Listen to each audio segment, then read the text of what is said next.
All right, folks, welcome to another edition of Lunch Hour Legal Marketing, our podcast/webinar series. You're either listening to this live, watching this live, or you're listening to our podcast, also fittingly named Lunch Hour Legal Marketing. And either way, we're happy to have you here. It's a joint production of LOMAP Legal Talk Network. And today, we have speaking Ellen Keiley from the EMK Consulting Group, and she's going to talk about marketing and business development, two important things. Just some logistics here. If you're online, you're going to be muted, and if you want to ask a question, do it through the chat, and we will hold questions until the end. So Ellen will go for about 45 minutes, and then we'll have a question and answer session. And now I'm going to turn it over to Ellen to introduce herself and thank you for coming. We're very happy to have you. Thanks for having me. So good afternoon, everyone. Thank you for joining today. Thanks for those who joined online as well. So I'm Ellen Keiley, president of EMK Consulting Group. We're a provider of business development coaching and public relations for professional services organizations, including lawyers and law firms. So today, as you know, we're going to talk about marketing and business development as it relates to the to law firms. And what I would like to actually start with today is just asking a quick question. Who here enjoys marketing and business development? Raise your hand if you do. Okay. Okay, so for those that find uncomfortable, raise your hand. Okay, so the truth is many lawyers have a really hard time with marketing and business development. They either don't know where to start, what to do, where they should be spending their time, or they also have the added challenge of time management. So how do they fit marketing and business development activities into their client work as well as their life and work-life balance? So the good news is everyone has strengths and interests, and everyone can develop a plan that is very specific to them that is going to play up their strengths and interests and work for them. So we'll talk more about that today.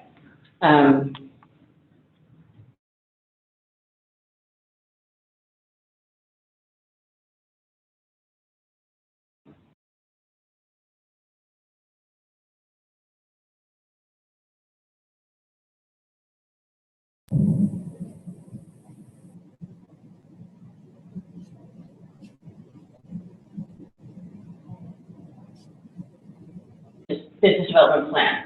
3, we're going to talk about clarifying your message, also really important. And these first 3 things set the foundation for you to be able to start actively marketing yourself and developing business. And number 5, we're going to talk about client retention and getting more client work. Of course, once you have clients, you want to keep them. So let's start with why focus on marketing and business development. So I'll give you 2 scenarios. So law officer John Smith. John Smith is an attorney, and he has a great practice, and 70% of his client billables are with one client. Fast forward 10 years, the GC of his client's company changes. They decide they want to go with the sister-in-law's law firm of the GC. They drop John, and he now has 70% of his billables gone. He's suddenly scrambling because he has not been focusing on marketing and business development. He was busy with his client work and was just happy and not thinking about it. Dan, on the other hand, is an attorney I know who is totally working it. He is out there networking, he's relationship building, he is writing, he's speaking, and he has a very diverse book of business. And so if one of Dan's clients were to go away, yeah, it would not be great, but he would not be in the position that John Smith is in. So I have seen both of these scenarios. I've worked with lawyers for over 20 years. I've studied the rainmakers. I know what works. And so I'm going to share more of that with you today. You don't want to find yourself in John Smith's situation. So it's really important to always be out there planting seeds and getting your name out, because you never know, the economy could change, you never know what could happen. Can I just continue to the next slide? Yes, sorry, I know this is terrible. I'm muting someone else.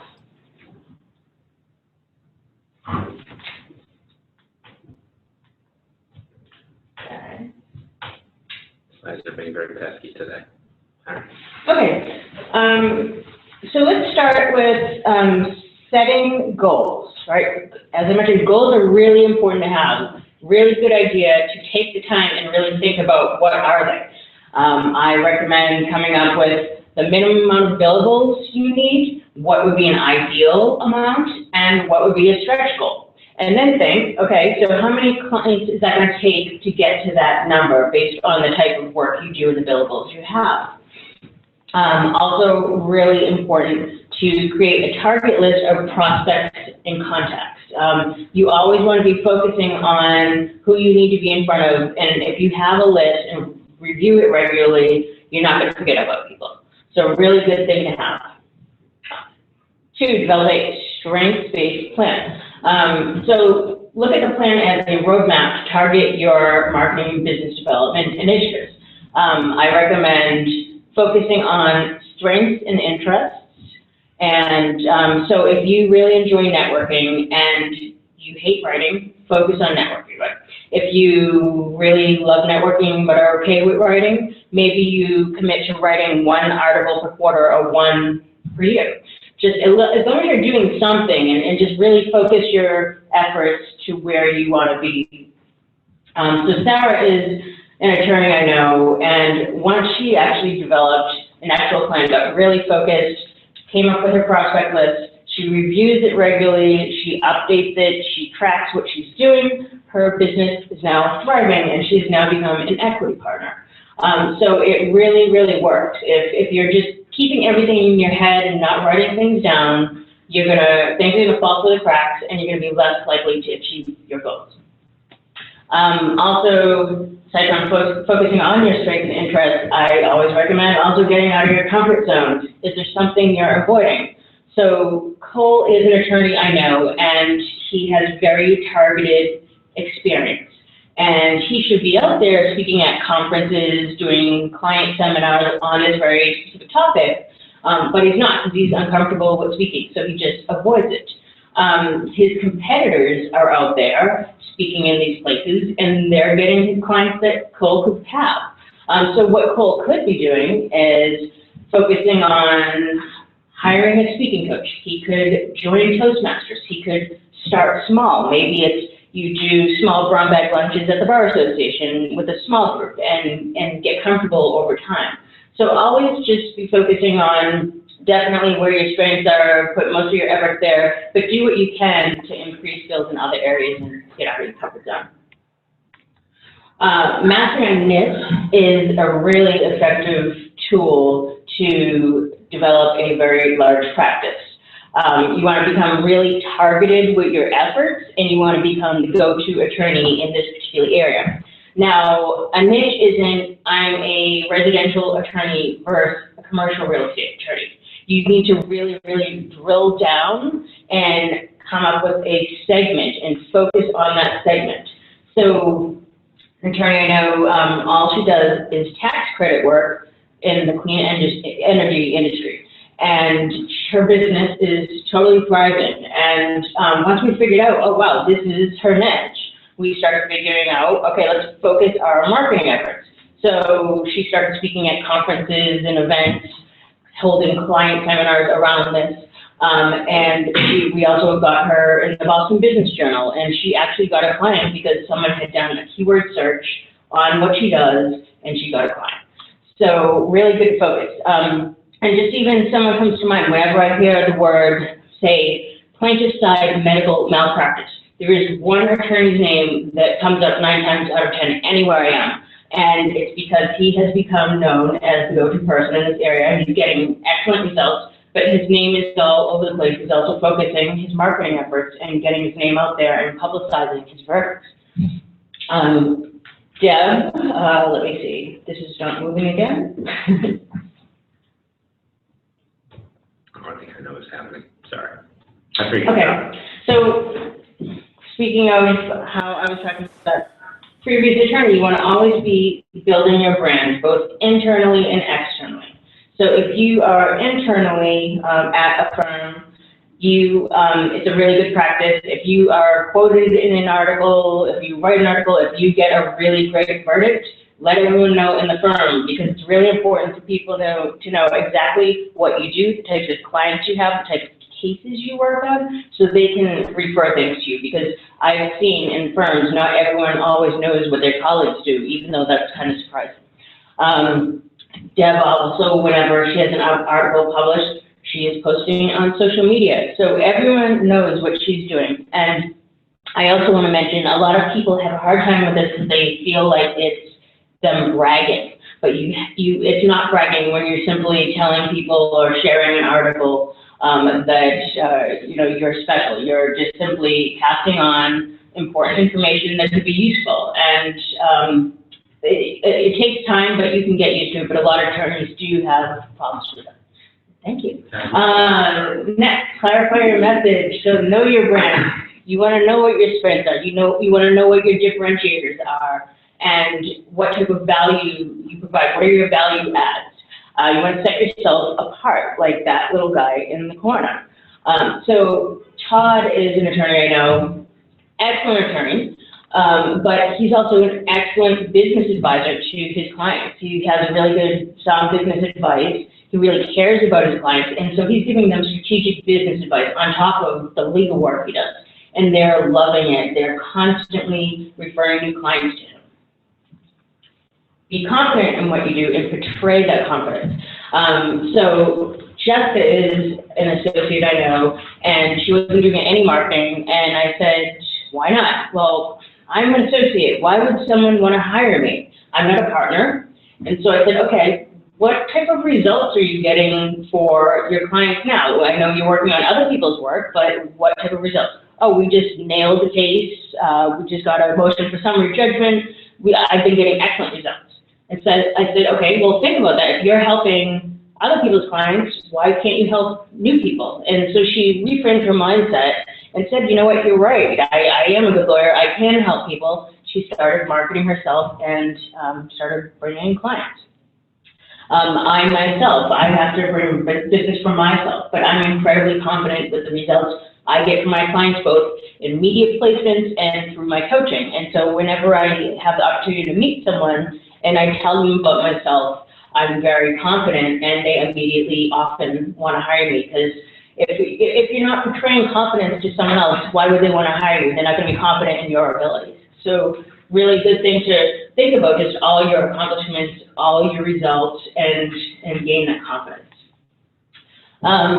Always have a statement about yourself prepared, also known as the elevator speech. You want it to be very specific, clear, and concise. Give examples of what you do. Often I hear attorneys and other people just say, well, what do you do? I'm a lawyer. Okay, what type of lawyer are you? Who are your clients? What type of cases do you work on? So paint a picture for people so they really truly understand what you do, because you know what you do, but they might not. Always good to tell a success story or two and make it memorable to set yourself apart. So here's an example of mine. My name is Keiley. I'm a business development coach, and I'm a PR consultant. I help my clients learn how to develop business for themselves. And after working with me, they ended up finding a way that works for them. They're enjoying it, and now they're having fun and bringing in clients. And I also get my this is my success story. Sorry, I was on the wrong slide. Clients also. I have 2 clients right now just in the media, in the Boston Globe and the Boston Business Journal.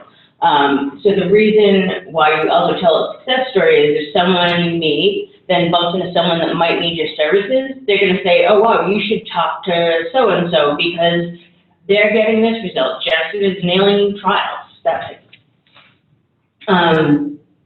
So we've now set the foundation for marketing and business development. I'd like everyone just to take a couple of minutes to think about you. What is your brand?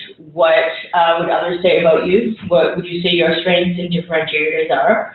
And then what's your elevator speech? A lot of people don't do this, and it's a good exercise. Even after today, I encourage you to always evaluate this. So many lawyers out there that do exactly what you do, so you need to figure out a way that is going to set you apart. Why should they hire you? So I'm just going to give 2 minutes for you to think about that.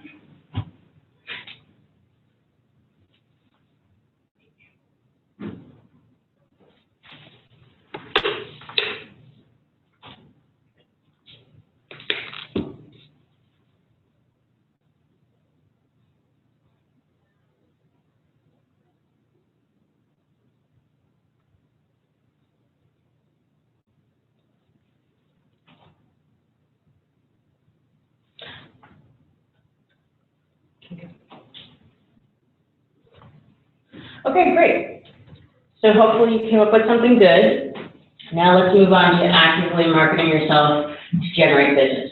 So there's 5 general ways that I like to talk about on how you can develop business. One is definitely networking and referrals, building relationships, writing and being in the media, speaking, thought leadership, and getting involved in community service and boards.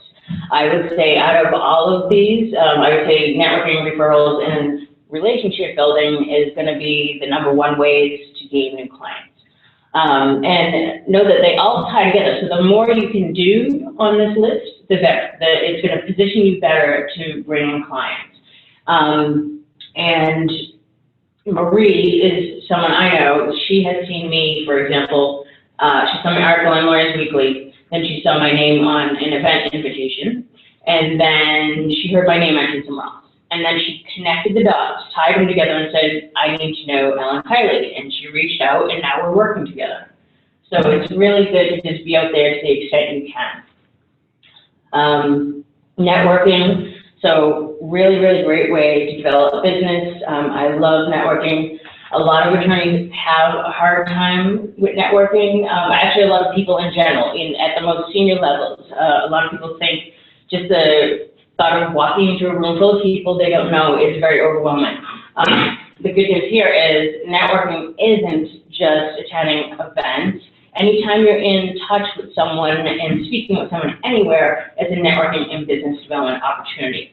There's also, on the event front, there's different types of events. So there's programs with a networking component, and maybe you try like 2 minutes of the networking piece and increase that over time as you get comfortable with it. At least get to the program and meet the people at your table.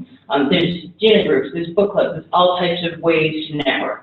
I have even networked in an elevator. I'm friendly and approachable, and sometimes people strike up a conversation with me, and I've met business contacts that way. I've networked on the playground with parents. I've gotten speaking opportunities from that. I've also referred business to other parents that I met on the playground. I have even networked during a planned fire drill. I had 30 flights of stairs to walk down, and I said, why not maximize my time? And I talked to the person next to me, and business contacts. So you never know. And of course, referrals are very, very popular with lawyers. If you do good work, but also if you are networked within the legal community, in the business community, you're getting out there and you're being a relationship builder, you're going to get referred. So Tom's an attorney I know. He gets a huge amount of business through referrals, and it's because he's a connector. He's helping others. He's a relationship builder, but he's out there in the community. So as I've mentioned, I've seen what happens and works for rainmakers, and 2 really great things you can do that are very easy and they don't cost anything is, 1, to build a referral network with people that will be in a mutually referral business relationship with you. You can create a networking group. So Josh is an attorney I know that has an excellent practice, tons of clients, and what he does is once every month he gets a group of people together for beer, wine, whatever, and he has an accountant in that group, he's the lawyer in that group, there's a banker, there's an investment manager, all different people that can refer business to each other. And so not only are they great business contacts, but they're also building relationships with each other and building a trusting relationship. People like to refer people they can trust. You can plan group socials. So if you're going to a big event or you're going to a conference, reach out, put even something out on LinkedIn, I'm going to be at this, and plan just a group social. It's just a great way to network with folks, very easy way. And that's a smaller setting for those that are uncomfortable walking into a big group. Asking for business, asking for referrals. A lot of people have a really hard time with this one, but you have to do it. You have to learn to get comfortable with doing it. So here's a scenario. Maggie is an attorney I work with, and her brother-in-law is a general counsel. And so I said, are you doing work with them? Who's the list of potential clients for you? And my brother-in-law. So I said, have you ever asked him for business? No, I never even thought of that. So I gave Maggie a homework assignment. I want you to reach out to him and say, I'd love for you to work with me and my firm. And, you know, Maggie's not looking to totally replace their current counsel. Well, maybe she is, but at least right now at this point, you want to just get in the door, get them to try you out. So she did ask her brother-in-law if he'd try out her firm. He did send over a matter if they became a client. And that wouldn't have happened, or maybe it would eventually if she hadn't sped that up and asked.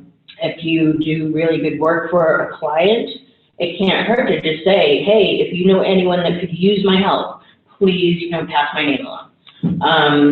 And I did learn even myself. Years ago, I was, for several years, I worked in law firms and was in a position where I literally brought in clients for the firm. And I had an in-house counsel friend, and I didn't ask for business because I felt like, oh, is she going to think I'm friends with her because she's in-house counsel? Or, you know, could it get weird? And so I never did. And then one day she said to me, Ellen, how come you've never asked me to work with your firm? My friend Karen does all this time, and she's getting all this work for my company. And wow. And then I thought about it and said, you know what? Wouldn't, you know, friends like to help friends, and people like to work with trusted resources. So you're actually helping others by being a trusted resource. You know you're going to do good work for them. And so if you can reframe your mind in that way and get used to it, it's a really important thing to do. Know that anyone can be a referral source. Don't assume just because someone is in a general counsel or in-house counsel that you shouldn't connect with them, you shouldn't follow up. I've seen this a lot with younger attorneys. They just think, oh, they can't hire me right now, so I don't need to connect with them. And that is not the case. Your hairdresser could be a referral source. Your landscaper could be a referral source. Your neighbor could be a referral source. You never know, too, where people are going to land down the road. So even someone in private practice could end up in-house. And, you know, I thought of, when I was doing this slide, I thought of someone I spoke for an organization last year, and one of the attorneys approached me a year later and reached out and said, oh, Ellen, it was, you did a great talk. I'm looking for a job now. Can you help me? And I did help her, but it would have been nice if she had initially reached out to me a year ago and not when she just needed my help, and just sort of kind of kept in touch and built a relationship. So on the follow-up front, again, anyone can be a referral source. You never know how you can help each other. So if you meet someone, at the very least, connect on LinkedIn. I also recommend personalizing that, because not everyone checks LinkedIn on a regular basis. So it's as easy as, hi Bob, nice meeting you at the BBA. I'd like to connect on LinkedIn. That's it, right? Name and where you met. And that way a month later, if he's going through his inbox, he's going to be more likely to accept. Another thing, connect via email. If you build a connection with someone, reach out. Hey, nice meeting you. I'd love to have lunch or coffee and get to know you more. Here's some dates and times. Let me know what works for you. And also, just on attending events, there's no point in attending events if you're going to go there and not follow up with anyone. So Dave, someone I know, an attorney, I call him almost an event hopper, where he is all over the place, going from event to event to event. He's not being strategic about the events he's going to and where he's spending his time. He's collecting 1 million business cards, and then he goes to his office the next day and puts them in a pile and does nothing. And that's not a good use of his time. And David is in a position where he has to bring in clients, and so this practice isn't serving him well. So follow up. On the relationship building front, know that a network takes time to build. It's always a continuous process. I am constantly working on my network. I'm constantly relationship building, helping others, being a connector. I'm always meeting new people, but always working on my network. And know that relationships should always be mutually beneficial. Always be thinking of how you can help other people. And unfortunately, that's not always the case. I don't always see that. So Adrian is a person I met at an event. She wanted to go meet me for coffee, insisted that I go to his office in a very inconvenient location for me. I go, the entire time it was all about Adrian and how I could help him. and never once did he say, how can I be helpful to you? You know, he wasn't listening or anything. So what Adrian should have done was met me in a mutually convenient place, but also he should have asked about me. He should have done more listening and, how can I be helpful to you? And when you really listen to other people and make it about them, you learn a lot more about them. It's actually creating business development opportunities because you're learning who they are, what they're involved with, who they know, and you never know what you can learn. Carol, on the other hand, someone I met, we had lunch. It was immediately, Ellen, how can I be helpful to you? And she was very helpful to me numerous times, and each time I thanked her.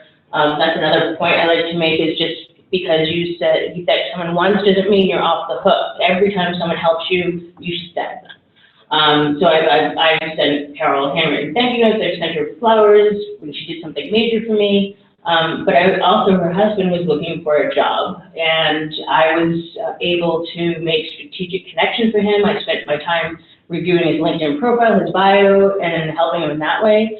And they were both very appreciative. And that's a perfect example of a mutually beneficial relationship.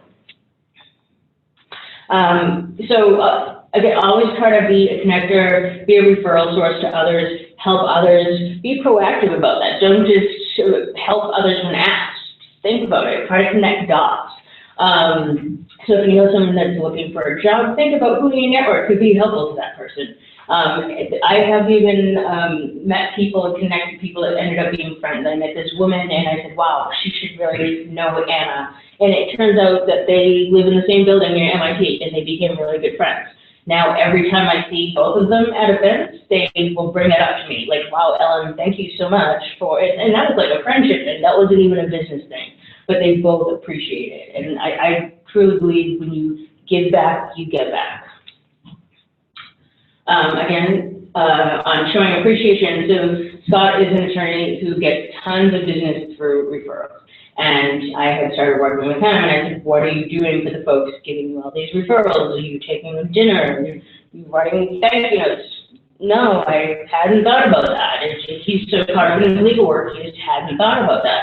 Lydia, on the other hand, is an attorney I know. Every time someone gives her a referral, she is inviting them out for lunch. She's doing a handwritten thank you note.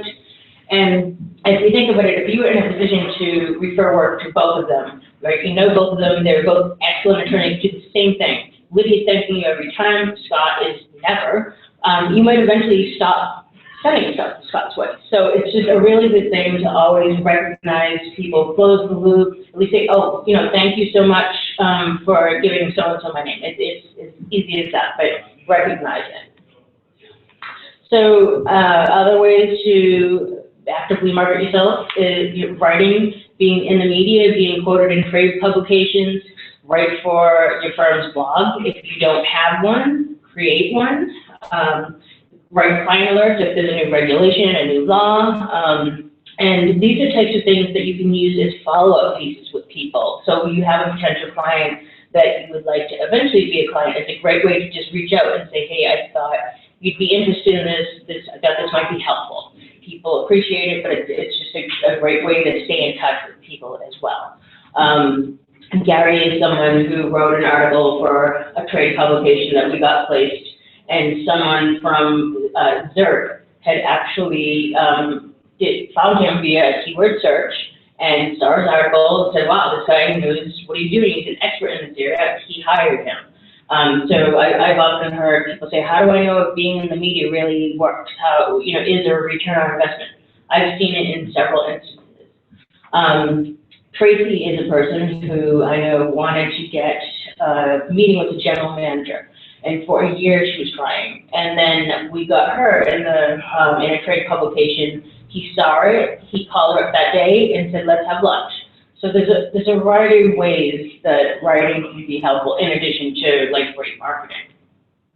Speaking, of course, is another way. Conferences, associations, client seminars, and I also recommend if you do a client seminar, why not partner with someone such as an accountant, because that way you're benefiting from your name getting out to their mailing list, but also dual marketing. So they're going to market the event you're going to, and you're going to build a relationship.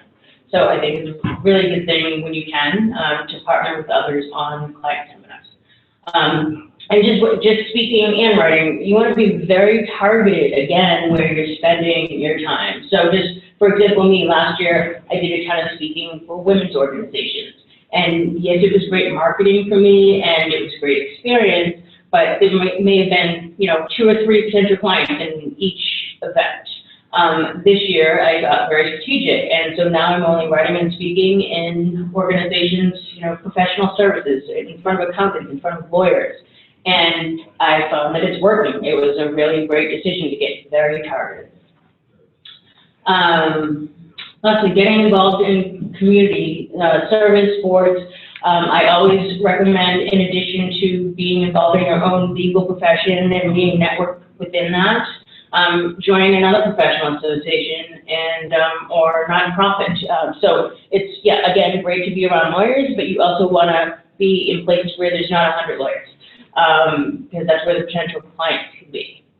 So really important to be incredibly passionate about the mission, whatever you choose to be involved with, and you want to make sure it logistically works, because if you think about it, if you're not excited about this organization and say you can't do morning events and they're always meeting in the morning, you're not going to go, or you're not going to go as often and be as engaged. And know that you can get client work through being on board, but again, you have to be really involved. You have to get to know people. Kristen is someone I met. I've been on board with her for 3 years. So every month, hi, how are you? We knew each other, we liked each other, didn't know each other well. Finally, one day I just said, let's have lunch. And I told her what I did, and her firm are now my clients. But it took 3 years, and it took me reaching out and getting to know her more. Tracy is another situation. I was on board with her for 6 years. And just sort of built a relationship, and finally she and her firm became a client. So that's another sort of point too. Business often doesn't happen overnight. It can, but it usually takes time and relationship building to do that. Another really important thing, evaluate your current involvement. I don't know if any of you have ever been involved in an organization, and after so many years, it's an energy drain. You're no longer excited about it, and if that's the case, it's time to drop it and find something else, or just drop it. But again, be really strategic about your time, where you're spending it, and you want to get a return on investment on your time. Okay, spread your word. So as I talked about Deb earlier, anytime that you get quoted, you write an article, you're even attending an event, it's a really good practice to leverage social media. So LinkedIn is as easy as liking someone else's post. And then everyone in their networks is going to see your name, your face, and what you do. Participate in discussion groups. There's all types of things you can do. I also look at LinkedIn as an excellent tool. It's like an online, database that updates itself. So I have learned of private practice attorneys that went in-house, and I wouldn't have known that if I didn't scan LinkedIn every day. So it helps me keep up with my network. Facebook, same thing. Twitter isn't just, I just had a cheeseburger. It can be, I look forward to speaking at this event tomorrow, or I look forward to attending this event. So leveraging social media, a really great thing, and it's also good to put it on your website if you are in the news or anything like that, to have in the news section on your site and post that. Okay, so now we're to the point where, okay, we have clients and you want to get more work. So of course, one way is to provide excellent service, value adds, things like that. But there's things you should also watch out for too. So I've been involved with several client interview processes, like formal client interviews where the client was interviewed with a series of questions. How are we doing? What could we improve? Things like that. And a common theme that came up was the attorneys were not providing status updates. And so the clients that time and time again were saying, I had to reach out to my attorney and say, like, what's going on? And the attorneys were kind of surprised to hear that, but it was a common theme. So make sure you're doing that. Also find out your client's communication preferences. So some clients want to be, reached out to via email. Some only want to talk on the phone. They all have different preferences. So it's a good idea to say when, and like when and how often do you want me to communicate with you, but also how. What is the best way? And of course, it's always important to visit your clients in person periodically. You don't bill them for it. It's to get to know more about them and their business. It's building a relationship, but it's also a business development opportunity. Oftentimes I hear an attorney say, I visited my client and I got another matter the next day. Say your client might be planning to move their offices and they're working with different firms and not just you as an attorney. This is giving you the jump on that potential work. So really good thing to get to know your clients, find out their interests, get to know them on a personal level, know their kids' names. People really enjoy when you ask about them and ask on a more personal level.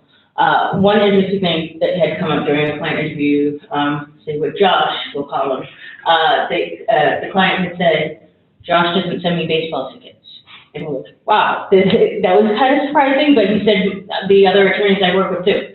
So find out what they like, and you want to keep them happy.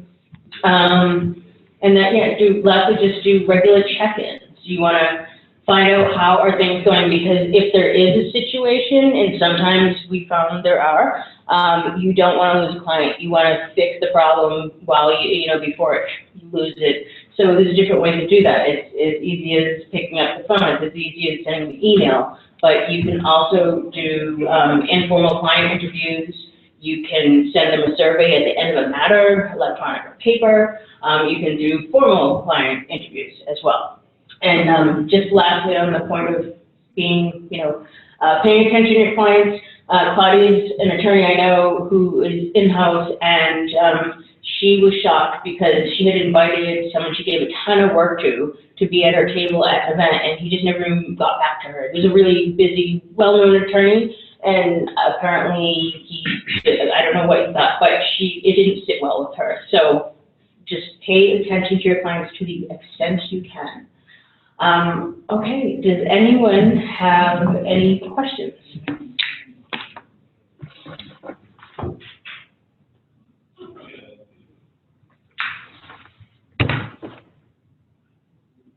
And by the way, I have some resources at the end of the slides, and I also have my contact info. I'm happy to answer any questions after the fact as well. Hello, everybody. Hello, Lucas. Anybody online have questions?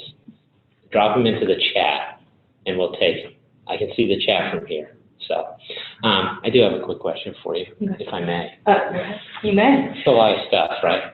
I think a lot of people out there are thinking, my God, how do I do all of this stuff? So how do you kind of develop a hierarchy of needs? Like, what do I do first, or what are the primary things that I target as a lawyer if I'm not doing a whole lot to market myself right now? And everybody else, type your questions in the chat, and I'll read them off. Good question. I'm a plant, though. So I would go back to a marketing plan, setting goals initially, and then creating a plan on what you like to do. Again, what are you going to do can you do some writing? Can you do some speaking? What events are you going to attend? What organizations are you going to go to? How much time can you commit to every week, month, or day to marketing and business development? So I think that's what you need to do, is really think about what you're looking to accomplish, and then come up with a very specific plan on, what you can do for marketing activities. And you have to make it manageable. You don't want to overwhelm yourself. So, and you can always adjust a plan as well. You can always revise it if it's not working. Does that answer your question? Yes. Okay. So if you want to repeat the question and then answer it, that would be awesome. Sure, it would help to have a little more context, but I would have a conversation. I think anytime there's an issue, so the question is, do you have any examples of how to improve things with a client who is unhappy? So my answer would be to have a conversation with them and find out what's going on and what could you do to improve the situation. Definitely acknowledge it. You don't want to be defensive, and just what can we do to improve this, or what could have we done? and this is not knowing, the situation. I'm happy if you want to give me more specifics, happy to provide more info. Is that helpful?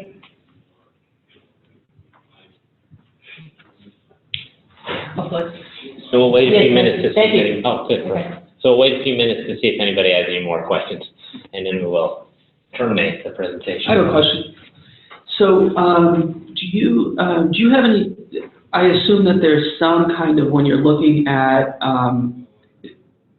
finding a niche, right? There's something that might be too specific and there's something that might be too broad. Mm-hmm. Do you have any examples or tips of people who have gone either way, who had a tough time finding something that they really were differentiating themselves, they had a tough time thinking of it, or that they were trying to attack something that was just way too small? Does that make sense? Yeah, sure. I would say to help with figuring out a niche and situations I've seen, so one was that tax credit example I mentioned. It's within a big industry, but she was just doing very specific legal work for that, and not many people knew how to do that or were doing that.